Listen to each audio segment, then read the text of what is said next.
session. Please be seated. Good morning, everyone. You may proceed.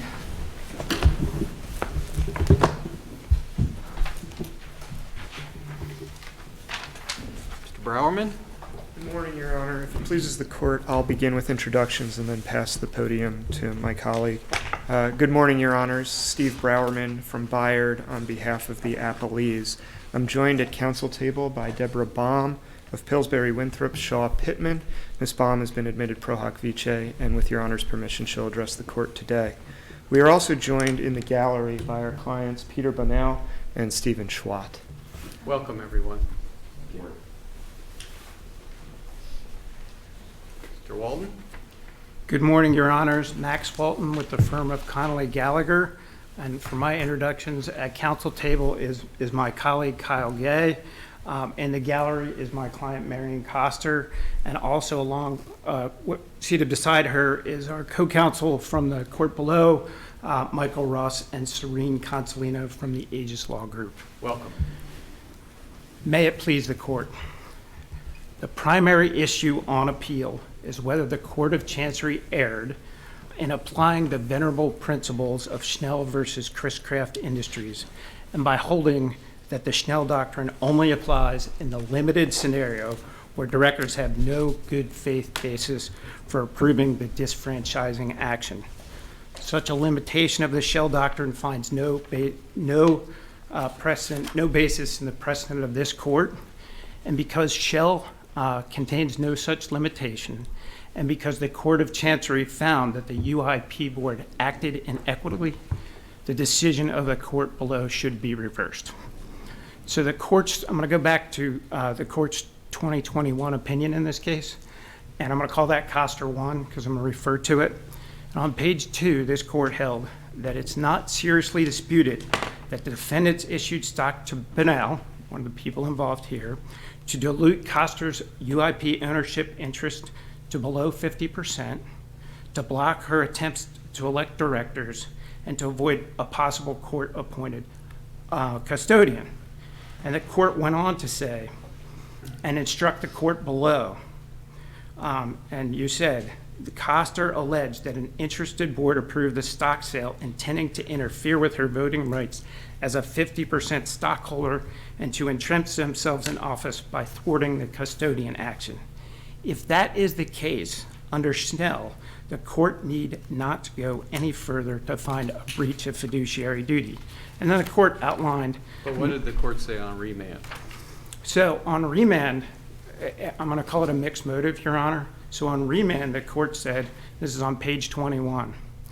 She said, the UIP's board's desire to eliminate plaintiff's ability to block stockholder action, including the election of directors and the leverage that accompanied those rights, was inequitable. So that was a finding that there was an action, that there was inequitable conduct, and she certainly found mixed motives and said that it made some other findings. But it's our position that once she made this finding, once the Court of Chancery made this finding, they should have stopped. So you're saying the board's good faith and the existence of a compelling justification are irrelevant once that finding is made?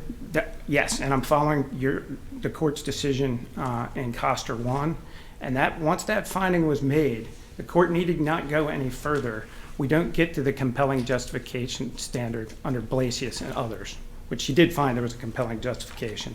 And that's ultimately the crux of our argument. And if you look at page 3 of your prior opinion, I think it's very crystal clear. There were 2 items. It says, if the court decides the board acted for inequitable principles, and I'll emphasize the word or, in good faith, but for the primary purpose of disenfranchisement without a compelling justification, it should cancel the stock sale. And since here we have an express finding, which wasn't in the first opinion by the Court of Chancery, that at least a portion of defendant's conduct was inequitable.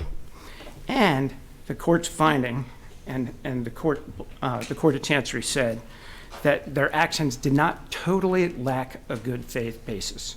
So in other words, the test that was applied mandated the result, and it's our position that the test should have been applied differently and that the test that was adopted should be reversed.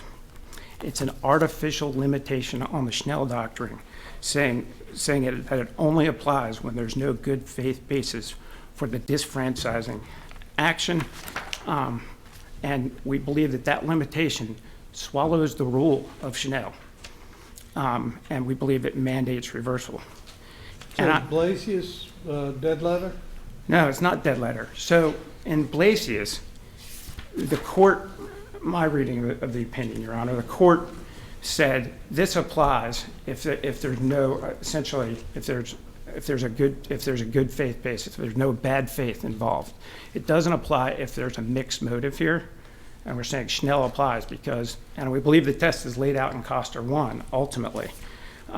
Because in what Coster 1 says, if the court decides the board acted for inequitable purposes, it should cancel the stock sale and decide whether a custodian should be appointed.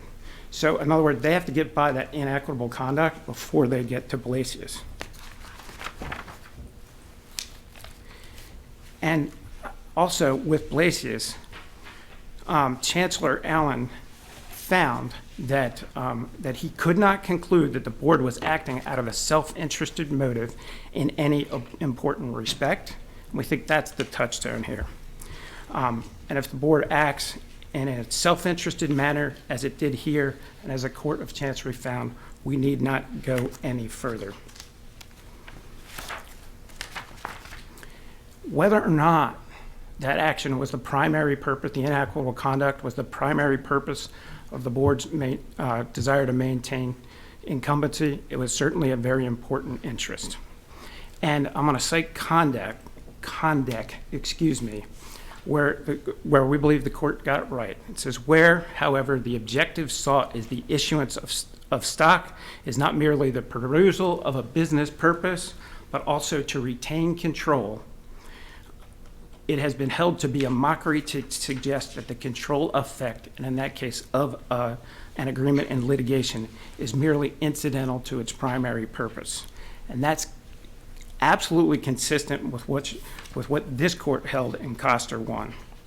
So, and the focus should be on whether or not the conduct was equitable to Ms. Coster. And lastly, before I move on, and what I've struggled with throughout this case, is if the primary purpose of the custodian action was of the stock sale was to moot the custodian action, I struggle to find how that's not the primary purpose of entrenchment in the board, because that's the Court of Chancery's job to work on and say whether or not a custodian should be appointed. So ultimately, with respect to the main argument, the finding by the Court of Chancery that the conduct of the entrenched board was inequitable mandates cancellation of the stock sale. So, and we also raise alternatively relating to the compelling justification test if we got to Blasius. We don't think we should get to Blasius under the court's findings. And we think there were error in 3 primary respects, but we'll rely upon our briefs. We said more, but we'll rely on our briefs for those. First, in exercising a statutory right to seek a custodian as permitted under the DGCL, we submit that cannot, as a matter of law, create an existential crisis or a compelling justification that allows interested board members to issue stock and dilute Ms. Coster's voting rights. We believe that the appropriate path is that if there's arguments like that to be made, that they may be made not through self-help, but to the Court of Chancery within the custodian action. Again, issuing the stock and mooting the custodian action is in and of itself an entrenchment action. And Mrs. Coster had the statutory right under Delaware law to take the action to seek a custodian. And it can't be, and when the act is done to thwart that action, that can't be a compelling justification. Mr. Walton, one of the factors cited by the chancellor was the risk of termination of these agreements. And is it correct that almost all of those agreements, the individuals making the termination decision would be Mr. Schwat and Mr. Bunnell? It is, for the most part, Your Honor, for the most part, it would be them making the decision. I don't want to say all because I can't certify it's all, but it's certainly part of it. So by allowing them to moot the custodian action through the issuance of stock sale by an interested board allows manipulation of the law, and in our view, threatens the fabric of the law because it deprives Ms. Coster of a clear legal right to seek a statutorily authorized custodian action. So we believe that the compelling justification test was not satisfied for that reason. Second, we believe the Court of Chancery erred because Ms. Coster's motivations cannot be used to support a finding of a compelling justification. Saxon Industries confirms that. She had that statutory right as a 50% stockholder, and she got deprived of her statutory right to break the deadlock. Ultimately, her motives don't matter, and that's under the Saxon Industry case. Mr. Walton, I have a question that is, and I don't mean it to be a curveball, but in reading the Chancellor's opinion on remand, there are indications in her opinion where it's clear the Court of Chancery is having difficulty drawing this line between Schnell and Blasius. She says at page 17, perhaps there's hope yet, and the difficulty this jurist has had in distinguishing the two standards will inspire others to pick up where Chancellor Allen left off. And then at page 18, the line between Schnell and Blasius is still surprisingly difficult to draw. Hearing that, should we as a court from a policy matter be looking at these standards more holistically and trying to craft something that is more workable? Or is this not the case to do that because the parties really haven't briefed that aspect? There is criticism of Blasius itself as being out of step with some of the other intermediate standards of review. I'll give you the best answer I can, Your Honor, and it's my view that while the Court of Chancery had some difficulty and admitted difficulty in applying the standards, Coster 1, I believe, applies them just correctly, and there's no need to revisit those because we exercise Schnell when there's bad faith or inequitable conduct, and if there's not inequitable conduct, then we move on to the compelling justification test in these circumstances. I think predictability and stability in the law, these cases, the Schnell has been referred to as one of the venerable doctrines of corporate law, and it should remain. And it's ultimately the Court of Chancery's job by its very nature to exercise equitable jurisdiction and to take on those equitable things. And ultimately, Schnell is a protection that should stay in the law because we don't want to have inequitable consequences. So kind of the twice tested formulation which was referenced in Coster 1. So if the court were to displace Schnell with Unical, why doesn't that make sense? Your Honor, Unical, and I will freely admit I am not an expert on Unical, and that was one of the things that was not reached in the first decision. But ultimately, there have been some commentary that I've read that argues for that. But when we're dealing with Schnell and Schnell alone, it's really an equitable principle that needs to be a backstop against inequitable conduct when you have these mixed motives.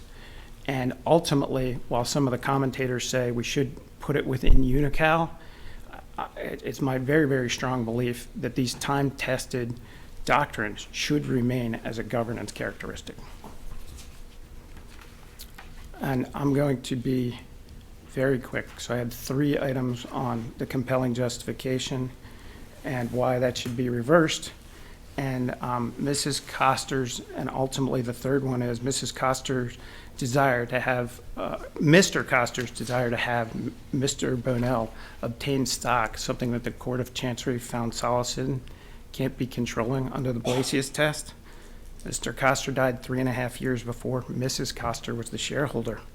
And there is no testimony that Mr. Coster would have agreed to the dilution of Mrs. Coster's stock, and the record is undisputed that Mr. Coster wanted Mr. Bonell to purchase his shares for an excess of $2 million. There was no need nor justification to heed Mr. Coster's purported wishes, and ultimately Mr. Bonell never sought the issuance of any shares of stock until Mrs. Coster filed the custodian action. So, in summary, the Court of Chancery erred by placing a no good faith basis limitation on Schnell.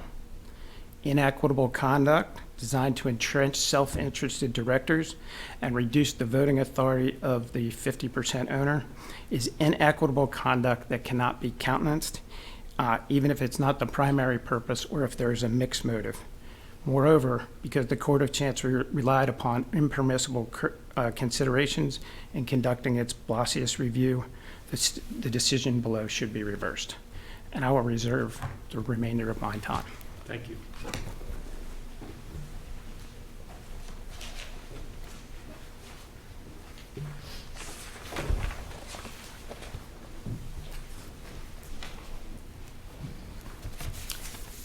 May it please the court. Deborah Baum on behalf of the appellees. Mrs. Coster asks this court to hold that a court must set aside a transaction despite the fact that the court has found, and in this case did, find the transaction as a threshold matter, of course, under the twice-tested doctrine, to be legally authorized. Needless to say, the court doesn't stop here, as this court has appropriately observed. But in the case where, as here, the court has already found the transaction to be entirely fair, which the Chancery Court in the first post-hearing decision noted its position that that was the strictest test under Delaware law, and found that the transaction passed that. The court has now found also that the transaction was motivated by good faith, that there were credible good faith motives that were the overriding purpose that caused these defendants to act, and that there was a compelling justification under Blasius because the action that the shareholder was taking in this instance presented an existential threat to the company. And the court didn't stop there, but found as a factual matter, which has not been challenged in this appeal, that the actions also under the Unical type analysis, that the actions that these defendants and directors took were reasonable and proportionate to the threat posed by the shareholder in a defensive transaction. So, same question for you that I asked Mr. Walton. For these agreements that were threatened by termination, isn't it true that most of them, Mr. Schwat, Mr. Bonell, would have to say in whether those agreements were terminated? No, Your Honor, it's not. That the court took that on specifically, and if you look at footnote 35, both footnotes 35 and 81 of the Court of Chancery decision, Chancellor McCormick takes that on head on and went through a careful review of those agreements, and quoted in footnote 35 testimony that explained that in those agreements that are often between the SPEs, those SPEs are structured. There's a primary equity investor. This isn't these individual defendants that control them. They often act as the managing member, but the important decisions like termination rights are reserved to the principal equity investors. And those are major institutions that we've all heard of. You know, the JP Morgan Chases of the world. They always have a big equity partner that is in these deals with them and reserve rights to make significant decisions under those types of agreements. And so the court looked specifically at that issue because the plaintiff challenged it at trial, and on appeal, appellant Coster took that on again, and the court on remand went through the agreements one by one, and in those two footnotes I referenced, 35 and 81, she addresses that in detail. Okay, another question. Why should we say it was okay to dilute the Mrs. Coster when the same argument could be made in the custodian proceeding that there was a risk of termination of these SPEs and therefore a custodian should not be appointed? Well, it's a different situation, Your Honor, I think, than a situation where the issue is for the shareholders to decide. And the courts have said over the years that you don't, even though boards or directors may think that whatever action, whether as in the, I think it was the Canadian Southern case, it was a leveraged recapitalization. There's a legitimate business dispute, and you don't take that away from the shareholders, a legitimate business dispute. Is it better for the company to have a leveraged recapitalization, or is it not? And maybe that benefits some of the directors one way and others not. That wasn't the issue here. It was the very act of this custodian action. And the point is that it should not be the law, I would submit, that directors, when there's an existential threat posed by a question that is going up to a court, that their hands are completely tied to prevent it from doing anything about it. And it's been examined now by the court, and the court made specific findings that they were acting in good faith and to try to protect the company. And I would submit, you know, it was interesting, Mr. Walton started his argument by submitting to the court that the Chancery Court in this case erred by holding that Schnell didn't apply in the context of a good faith decision, or good faith motivations, actions that were prompted by good faith, when a board acts in good faith, that Schnell shouldn't apply, and that was the first error and the overarching theme to his argument. But this court has already said in its decision, in the first decision in this case, that as Blasius, as later affirmed by this court in Liquid Audio, has already found, Schnell does not apply in situations where the directors are acting in good faith. That's what this court already said in its opinion. So it wasn't the Chancery Court just coming up with that standard. What the Chancery Court did, and we submit did a really thoughtful and careful analysis to try to synthesize the law at the intersection of these important areas. And what she said was, Blasius is really a carve-out. Schnell applies not when there's just a scintilla of good faith, but when directors are found to be acting in good faith. Because one could argue, motivations are complicated. They're people making these decisions. And it's very hard to ever say anything is all one motivation or another. And so what the Chancellor McCormick did in this case was to say, trying to synthesize Blasius and Schnell, and as this court had already said, Schnell does not apply in the situation where there's good faith. And picking up on Justice Trainor's question to Mr. Walton as to whether Blasius is just a dead letter, were the court to adopt the position suggested by the appellants in this case, by Mrs. Coster, effectively it would read Blasius right out of existence, because they're asking the court to say it doesn't matter if there's good faith and a compelling justification found by the court. If you have any inequitable motive anywhere floating around there, out there in any important way, then forget about Blasius, forget about a compelling justification, forget about good faith. You're done. You can't act. Your hands are tied. But Blasius has as its predicate that the court must first find that the primary justification was inequitable, that the primary justification for the challenged action, the challenged transaction, was to interfere with shareholder franchise. That's the predicate for applying Blasius. So if the predicate is that your primary justification is inequitable, it simply cannot be the case that if there's any inequitable motive there, you get kicked out. Otherwise, Blasius and liquid audio just don't make any sense. They would be, as Justice Traynor said, a dead letter. And in this case, what is interesting to note too is that that very inequitable motive that was a part of the calculus that this court found was undisputed, it's not new.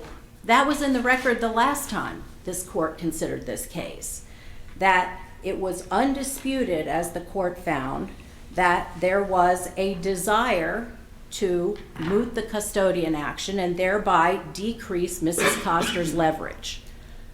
That's in the court's opinion the first time. And the court said to the Chancery Court, you now look at all of the facts and circumstances and undertake the second part of the twice-tested Delaware law framework.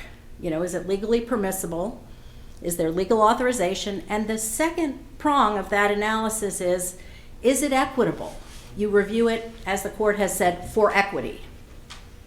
And equity looks at all the facts and circumstances, and that's what the court did. The court actually, in this case, one could argue, actually has tested this transaction 4 times. It tested it for legal authority. It tested it to determine if it were entirely fair, both in price and in process, and found that it passed that test. It tested it to determine if it were motivated by good faith, and found that yes, in fact, it was motivated by good faith. And then it tested it again. And the court, it's interesting, careful reading of the Chancery Court's decision did not find that it was primarily motivated to impede Mrs. Coster's voting rights, but it said, I'm going to assume that the Supreme Court's decision suggests that that is the proper conclusion, and therefore I'm going to go through the Blasius analysis as well. And found, in fact, again, testing it again for the compelling justification, and found that there was a compelling justification as well. And lastly, the court didn't stop there, but also effectively applied a unical analysis as well, given that this was a defensive transaction to address a perceived threat from a shareholder, and found not only was there a compelling justification, but that the action taken was reasonable and proportional to the threat posed. And the court pointed out specific alternative transactions that could have been done that were more aggressive and would have actually enhanced Mr. Schwat's position. They could have issued him more stock. They could have given him stock options as part of an employee plan. There are all kinds of things they could have done that would have actually enhanced Mr. Schwat's position, but they didn't do that. They reduced him they reduced him exactly the same way they reduced her. And so the court went through the entire analysis that I would submit this court asked her to do, and look at all the facts and circumstances to undertake, as courts of equity do, a consideration of all the facts and circumstances before it. And I would note too that, it's not surprisingly, Mrs. Coster's counsel suggests that the court erred by considering things like Mrs. Coster's late husband's wishes to provide a plan for succession, and they specifically don't like the fact that the Chancery Court found expressly that Mrs. Coster was using her shareholder rights as leverage, and it's a pretty rare circumstance where you have a case where you have direct evidence from the representative of the plaintiff shareholder who has allegedly been prejudiced, that she affirmatively didn't care about the best interest of the company, understood that what she was trying to do might be harmful to the company, did not care, and just wanted to cash out. And yet we have hard evidence of that. And the Chancery Court noted that in her opinion. The appellants cite Saxon, this court's decision in the Saxon case, to suggest that that motive should be immaterial, and they suggest that you really shouldn't look at those kinds of facts and circumstances.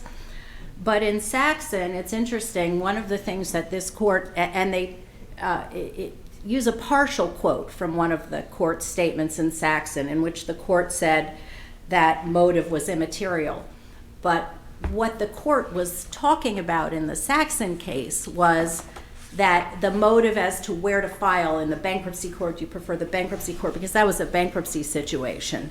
And the court said under such circumstances, motive is immaterial. And what is particularly interesting, it did that in the context of contrasting that case to the Potter Instruments case from the Second Circuit.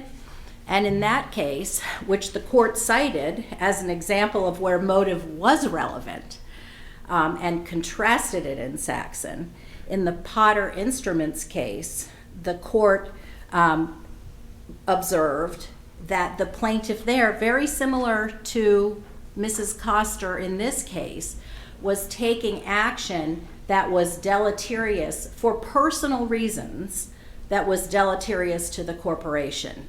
And the court said in Saxon, we're not dealing with a situation like that. We are here. And I would submit that it was directly analogous to that, and that this court recognized that contrast in the Saxon case.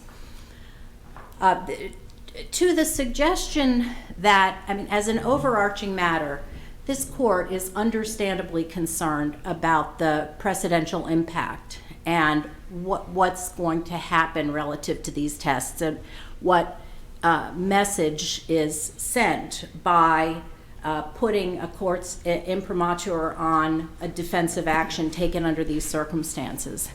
And I would submit that all the facts that were found by the Court of Chancery in this case to be, and I quote, exceptionally unique.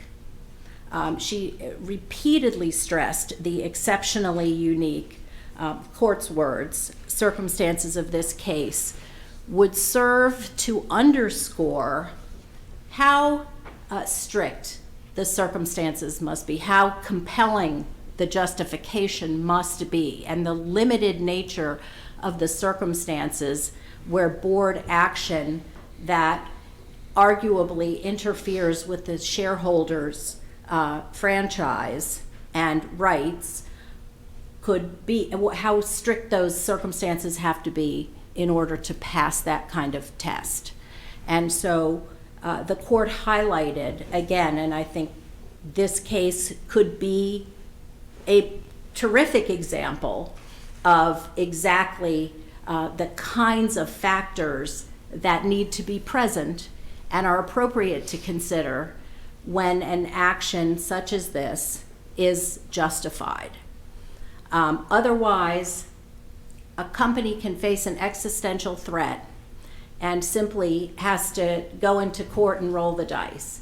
And indeed, in the earlier cases that this court has, where this court has examined shareholders going into court to try to resolve a deadlock, and there aren't very many cases like that because typically there are ways to resolve a deadlock.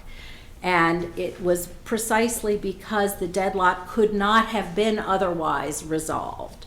And so it simply has not been and should not be the policy of the Delaware courts to suggest to boards of directors that they shouldn't try to resolve things. They should just, the default should be to go to court. And that hasn't been the message, and I would submit it isn't the message. But with respect to the message and the precedent to be set by this case, again, it would highlight how narrow the circumstances are. And to be more specific on that, it is a rare case indeed, and as Chancellor McCormick found, exceptionally unique circumstances where you have an express finding of fact. Again, none of them challenged in this appeal. You have an express finding that the plaintiff was wielding her shareholder rights to get leverage in buyout negotiations, that she had demanded a buyout at more than 30 times the value found to be entirely fair by the court, that there had been generous offers made to her which were rejected, that estimated millions of dollars to be paid to her over time from real estate investments, but that she wanted liquidity sooner as a personal matter. Again, not an issue here of a business dispute. This isn't what's better for the company. This was a shareholder with a personal desire to cash out when she had no right to cash out. The court found that the plaintiffs, or the defendants, desired to care for Mrs. Coster, and that's why they had offered her a generous buyout. The court found expressly that Mrs. Coster didn't care about the best interests of the company. The court found specifically that Mr. Schwat had remained willing to be open to other directors. They had one meeting where they disagreed and deadlocked on the voting for new directors. And Mr. Schwat came back, and it was found by the Chancery Court. He came back and said, bring us someone who's not your son and daughter-in-law who have no experience in real estate, which was conceded. Bring us someone with experience in real estate. We're open to that. And instead, she filed the custodian action. The court found that the plaintiff made no meaningful effort to address the board composition, but instead filed the complaint. She found expressly that the custodian, that the potential appointment of a custodian with the kinds of broad rights that they sought was exceedingly deleterious to the company and posed an existential threat.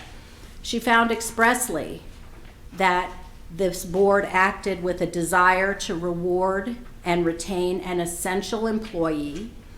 She found that they acted with a desire to implement an agreed upon succession plan. She found that they had a desire to avoid value destructive litigation. And she found that they proved at trial that those were genuine motivations for their actions.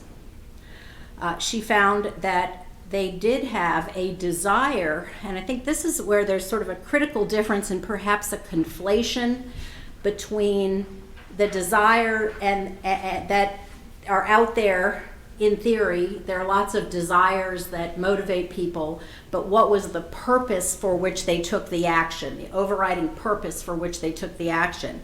And she said they did have, as this court observed, they had a desire to eliminate her leverage, which this court had already held. That's an inequitable desire. That was in the record before. There's nothing new about that. But she said, but they did not approve the stock sale for inequitable purposes under Schnell. That wasn't their purpose for acting. They acted with good faith basis. She said the primary purpose she found was to moot the custodian action, not to thwart as a factual matter. She found that the primary purpose was not to thwart Mrs. Coster's vote to elect directors. This isn't a circumstance, whereas in a number of the other cases that have been cited, Conduct and the Canadian Southern and some of the other cases that have been referenced, this wasn't a situation where she was somehow prevented from voting or information didn't get out. She still had her right to vote, the same as Mr. Schwat did. She didn't have a power to elect directors before this transaction because she did not have a majority. This isn't a case like a number of the cases cited in the briefs where usually you see situations where the majority shareholders are being reduced to below a majority to prevent them from having majority control. She didn't have it before or after, and neither did Mr. Schwat.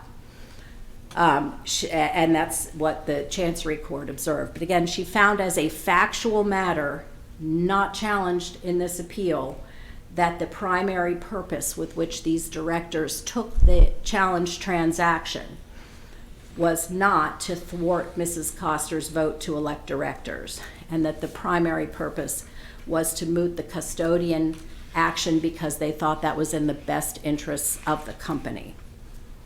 Interestingly, the Chancery Court did not find but assumed, again, that the desire to moot the custodian action is what triggered Blasius, and found that the board acted in good faith and therefore concluded that there was a compelling justification for all the facts and circumstances as I've described them, and those were appropriately supported by the record.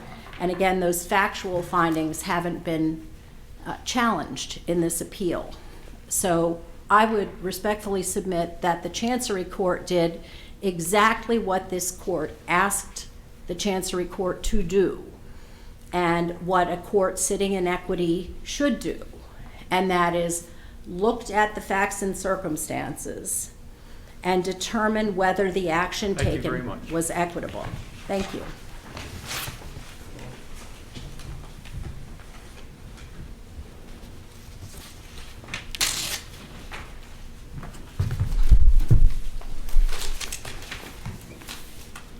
Your Honors, thank you. The basis of our appeal is that the Court of Chancery erred in applying or placing an artificial limitation on the Schnell Doctrine, and saying it applies only when no good faith basis for approving the disfranchising action is in place.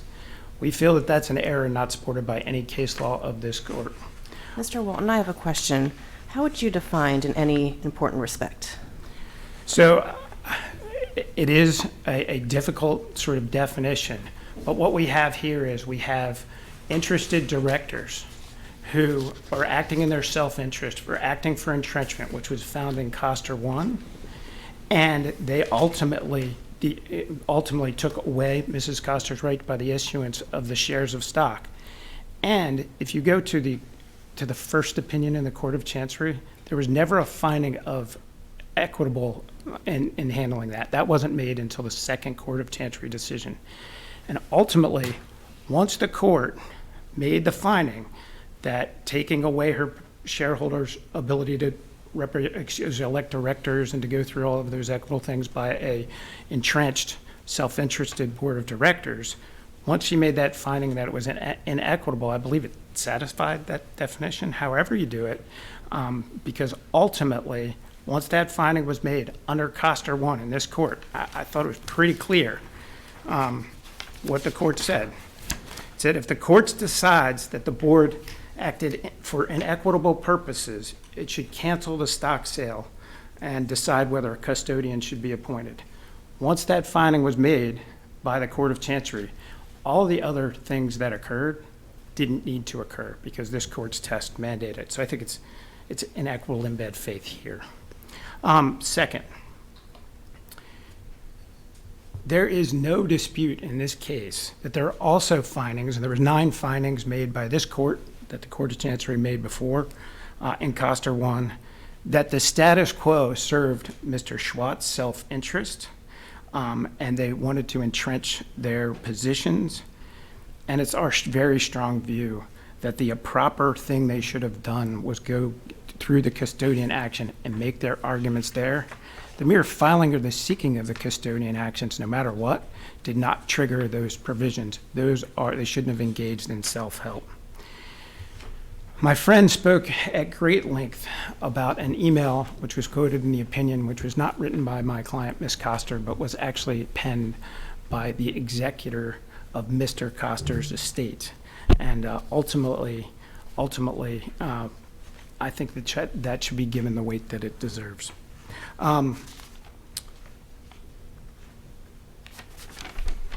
At the end of the day, this court is here to decide whether or not the Court of Chancery misapplied the Schnell test.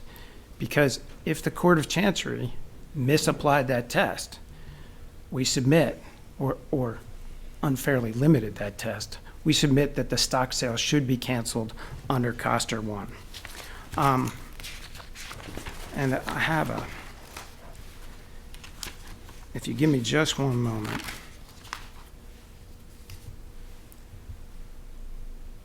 To Your Honor's question a little more pointedly, the inequitable conduct here was designed to entrench the self-interested directors, to reduce the voting authority of a 50% owner, and that can't be countenanced. Even if it wasn't the primary purpose for the action, it remains inequitable, and it's at least a mixed motive situation. So I'll leave with a quote from M. Troll Court. And it says, "The courts of this state will not allow the wrongful subversion of corporate democracy or the manipulation of the corporate machinery or machinations under the cloak of Delaware law. Mrs. Coster's right to elect directors and seek a custodian was removed by board members who seek to maintain the status quo when the status quo ultimately benefited the other 50% owner and entrenched the board." I submit that that should not be able to stand, especially when there's a finding by the Court of Chancery that there were some self-interested motives. I have my light on, but I am early. Does the court have any further questions? Thank you very much. We appreciate the arguments, counsel. We'll take the matter under advisement. Please rise.